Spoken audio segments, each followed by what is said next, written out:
इस एपिसोड की शुरुआत वहीं से होती है जहां पर पिछला एपिसोड ख़त्म हुआ था। पिछला एपिसोड के अंत में हमने देखा था कि म्योंग बहुत ज़्यादा टेंशन से उस बारे में सोचता है कि वह बंदा जो उन लोगों के क्लैन में जुड़ा है उसका नाम हान मू यंग है और वह नाम बिल्कुल हान मू बैग जैसा है।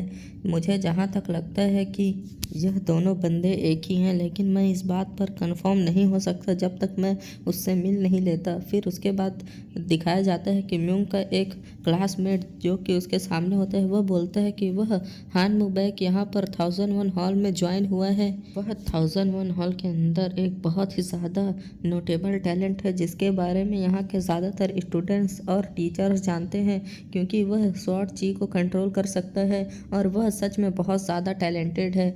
और फिर यहाँ से सीन चेंज होता है और हमें दिखाया जाता है ट्रेनिंग हॉल का सीन जहाँ पर म्योंग और उसके सारे क्लासमेट बैठे हुए थे और उनके सामने उनका इंस्ट्रक्टर उन्हें कुछ बता रहा था।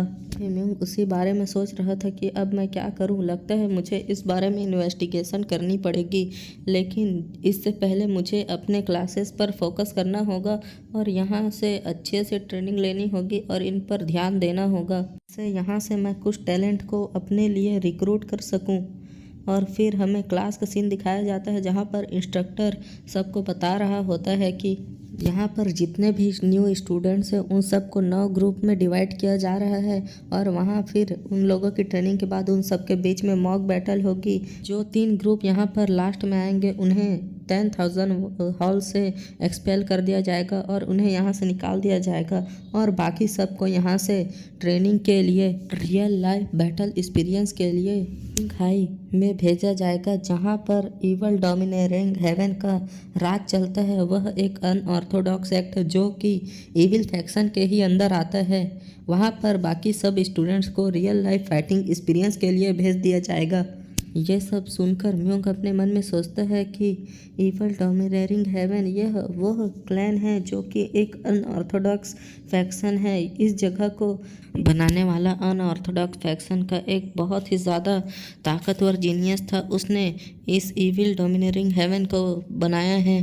सब म्योंग अपने मन में सोच रहा था और फिर सोचता है कि यह बंदा सेंट्रल प्लेन के 5 सेंट्स में से एक है और यह अनऑर्थोडॉक्स सेक्ट का एक बहुत ही ताकतवर प्रोटेजी है। इसने उस जगह को बहुत ही ज़्यादा मेहनत के साथ बनाया है और इस बंदे का नाम है गू म्योंग। तक याद है मेरी पिछली लाइफ में यह बंदा अपने सक्सेसर का नाम बिना ही बताए मर गया था, मतलब इसका कोई सक्सेसर नहीं था जो इसकी पोजीशन को ले सके, इसलिए पूरा इसका सेक्ट इविल डोमिनेरिंग हेवन पूरी तरीके से इनर वॉर में घिर गया था और यह अंदर से पूरी तरीके से सड़ चुका था और यहाँ पर आपस में ही लड़ाई चल रही थी यहाँ का लीडर बनने के लिए, इसलिए यह बहुत ही ज़्यादा कमज़ोर हो चुका था। के अंदर बहुत सारे डिमोनिक कल्टीवेटर और बहुत सारे लोगों की मौत से यह जगह शांत हुई थी। गू म्योंग के सबसे ज़्यादा यंगेस्ट डिसाइपल ने उस वॉर को जीता था और वह इविल डोमिनेरिंग हेवेंस का लीडर बन गया। उसकी उम्र बस 28 साल ही थी। फिर जब वो वहाँ का लीडर बन गया तब उसने ऑर्थोडॉक्स एक्ट के साथ हाथ मिला लिया और यहाँ पर ऑर्थोडॉक्स एक्ट और इवल डोमिनेरिंग हेवन दोनों मिलकर एक बहुत ही ताकतवर ऑर्गेनाइजेशन बनाई, जहाँ पर अनऑर्थोडॉक्स और ऑर्थोडॉक्स दोनों सेक्ट मिलकर काम करते थे और आपस में शांति से रहते थे।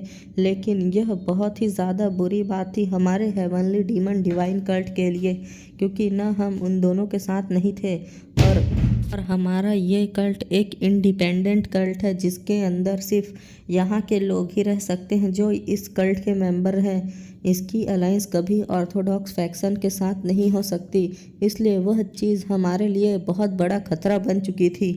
ये सब सोचकर म्योंग परेशान हो गया था।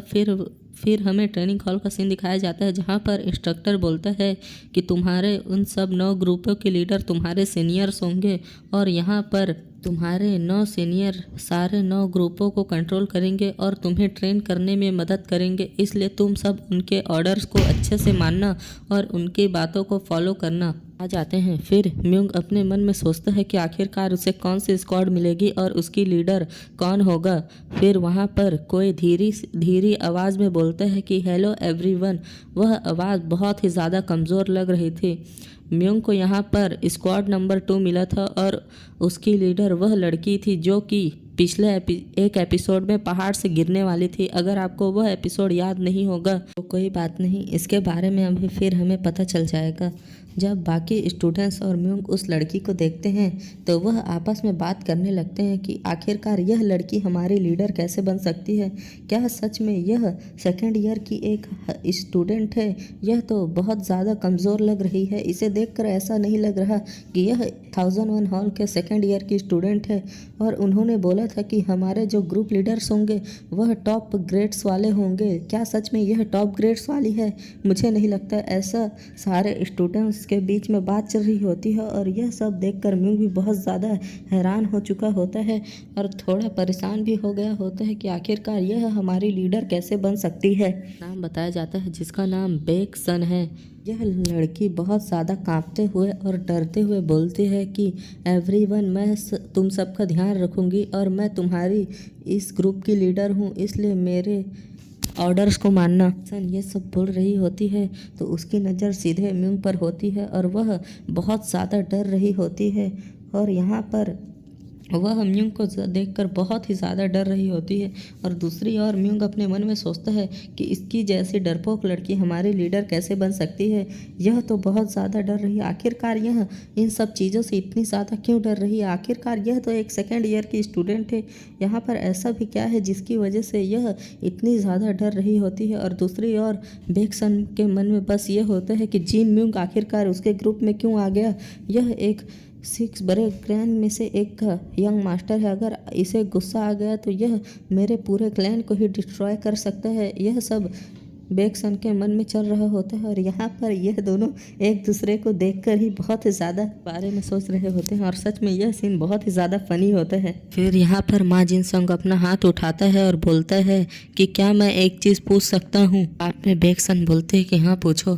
फिर माँ जिनसंग उसे चैलेंज करते हुए बोलता है कि तुम जैसी कमज़ोर लड़की हमारे ग्रुप की लीडर कैसे बन सकती है?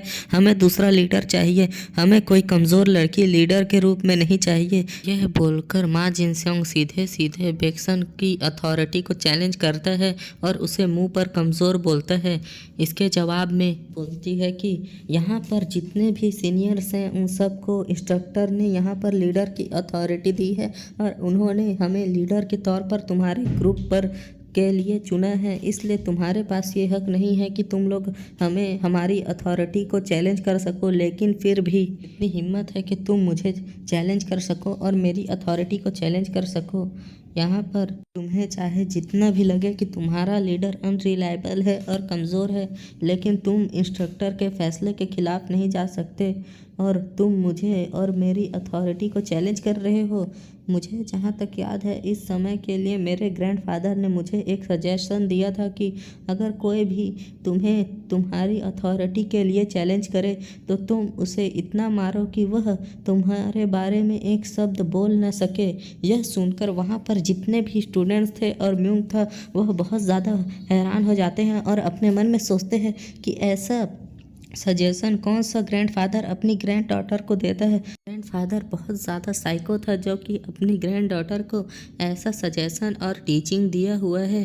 फिर बेक सन बोलती है कि अगर सच में तुम मेरी अथॉरिटी को चैलेंज करना चाहते हो तो क्यों न तुम मेरे साथ एक डुअल करो और मुझे हरा दो। अगर तुम मुझे हरा सकते हो तो मैं अपने लीडर की पोजीशन मैं तुम्हें दे दूंगी, लेकिन अगर तुम हार गए तो तुम्हें मेरी सारी बातें माननी होगी और क्लास पर अच्छे से ध्यान देना होगा और मुझे अपने लीडर के तौर पर एक्सेप्ट करना होगा।